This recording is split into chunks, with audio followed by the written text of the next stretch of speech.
Hello everyone.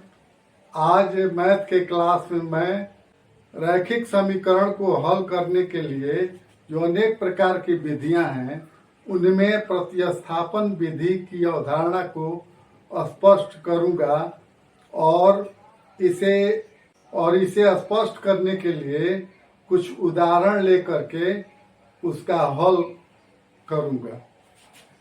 जैसे प्रश्न दिया हुआ है x प्लस वाई बराबर 8। दूसरा समीकरण है, जैसे प्रश्न है x प्लस वाई बराबर 8, x माइनस वाई बराबर 2। तो यह रैखिक समीकरण युग्म है, अर्थात दो समीकरण इसमें दिया हुआ है जिसमें x और y चर है। इसी का मान निकालना है, तो इसके लिए हम प्रतिस्थापन विधि का प्रयोग करेंगे। तो सबसे पहले सवाल उठता है कि प्रतिस्थापन विधि क्या है। तो प्रतिस्थापन माने पहले समीकरण में या दूसरे समीकरण में जो चर है उसमें एक चर का वैल्यू निकाल देंगे दूसरे चर के संदर्भ में, और उसका मान जो अन्य समीकरण है उसमें रख देंगे।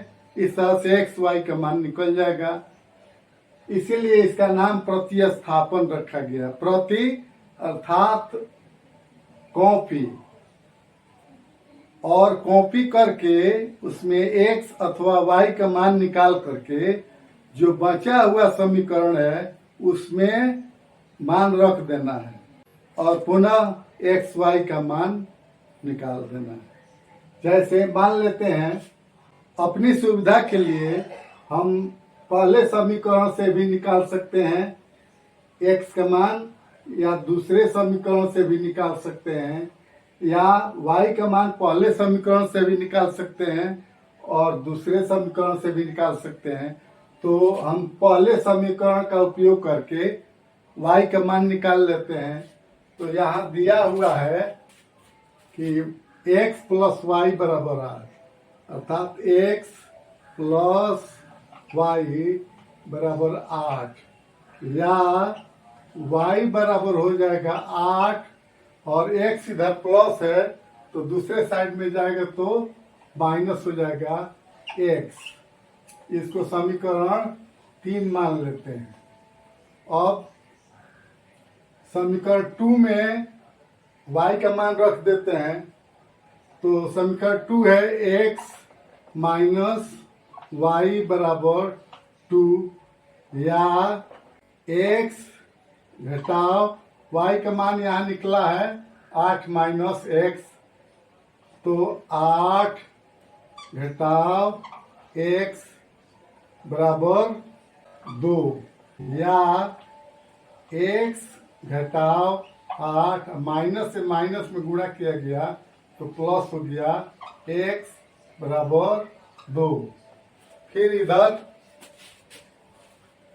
x और x मिल करके 2x हो गया, तो 2x माइनस 8 बराबर 2, या 2x बराबर माइनस 8 को दूसरे साइड में ले जाएंगे तो 2 प्लस हो जाएगा 8, क्योंकि इसका चिन्ह माइनस है और इधर जाने पर प्लस हो जाएगा, या 2x बराबर 8 2 10, या x बराबर हो गया 10/2 अर्थात 5, कट गया।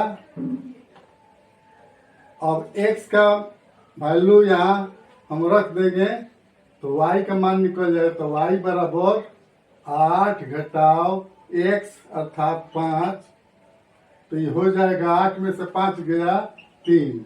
इस तरह से x और y का मान हमको ज्ञात हो गया। x बराबर हो गया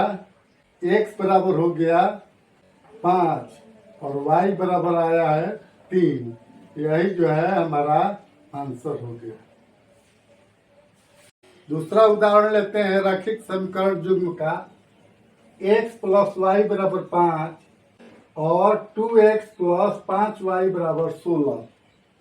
तो इसमें पहले समीकरण में हम देखते हैं कि x प्लस वाई बराबर 5 है, तो इसमें x का या y का मान निकाल लेते हैं।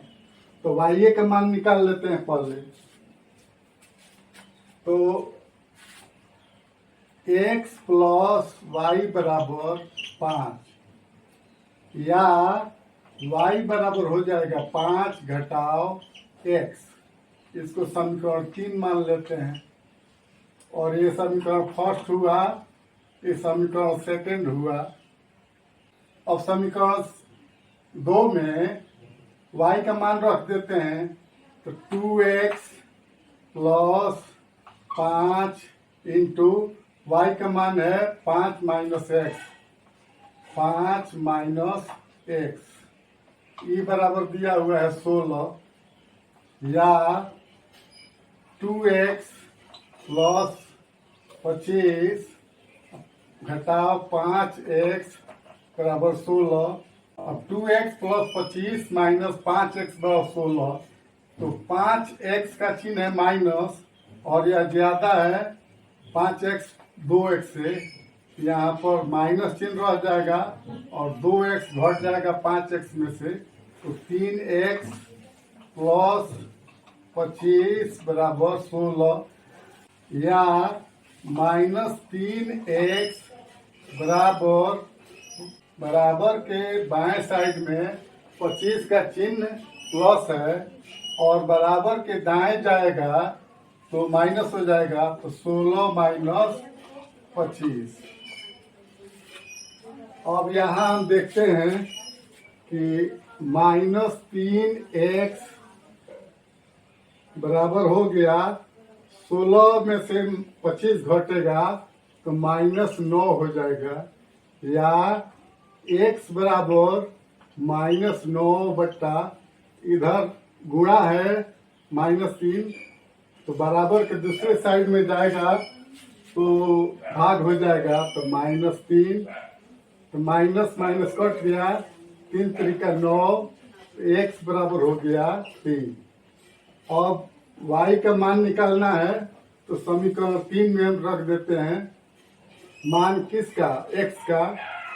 तो y बराबर 5 घटाओ x या y बराबर 5 घटाओ 3 या y बराबर हो गया कितना 2।